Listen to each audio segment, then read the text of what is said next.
بلوچستان کے ضلع کیچ میں بھی عام انتخابات کی تیاریاں مکمل۔ قومی اسمبلی کے حلقے 258، 259 اور بلوچستان اسمبلی کے حلقے 25، 26، 27، 28 کے پولنگ اسٹیشنز کے پولنگ پریزائڈنگ آفیسرز اور پولنگ عملے کو متعلقہ پولنگ اسٹیشنز روانہ ہو گئے ہیں اور راستہ بند ہونے کی وجہ سے تحصیل دشت میں پولنگ سامان اور اسٹاف ہیلی کاپٹر اور دیگر علاقوں میں گاڑیوں سے پہنچا دیے گئے ہیں۔ ابھی تک پولنگ عملے کی روانگی کا سلسلہ جاری ہے، جبکہ الیکشن کمیشن کا کہنا ہے کہ ضلع کے 252 پولنگ اسٹیشنز ہیں جو تمام حساس ہیں، جن میں 95 حساس اور 107 انتہائی حساس قرار دیے گئے ہیں، جہاں پولنگ عملے اور ووٹرز کی سیکیورٹی کے لیے سخت اقدامات کیے گئے ہیں۔ ایف سی، پولیس اور لیویز فورسز کے اہلکار پولنگ اسٹیشنز میں تعینات ہوں گے۔ بلوچستان کے ضلع کیچ تربت سے قومی اسمبلی کی نشست 259 پر پاکستان پیپلز پارٹی کے امیدوار حاجی ملک شاہ، نیشنل پارٹی کے امیدوار سابق وزیر اعلیٰ بلوچستان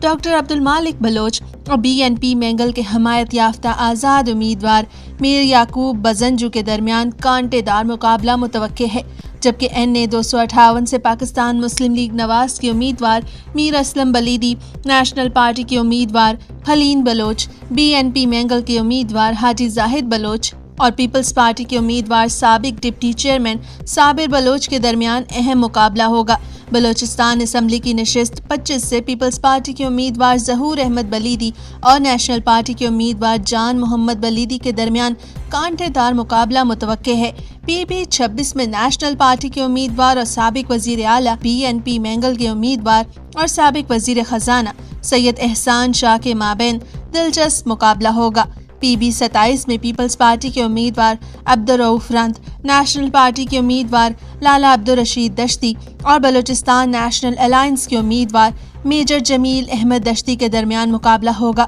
اور ضلع کیچ کے آخری حلقہ پی بی 28 میں پیپلز پارٹی کے امیدوار محمد اصغر رند، نیشنل پارٹی کے امیدوار حمل بلوچ اور بی اے پی کے حاجی اکبر آسکانی کے مابین مقابلہ اصل ہوگا۔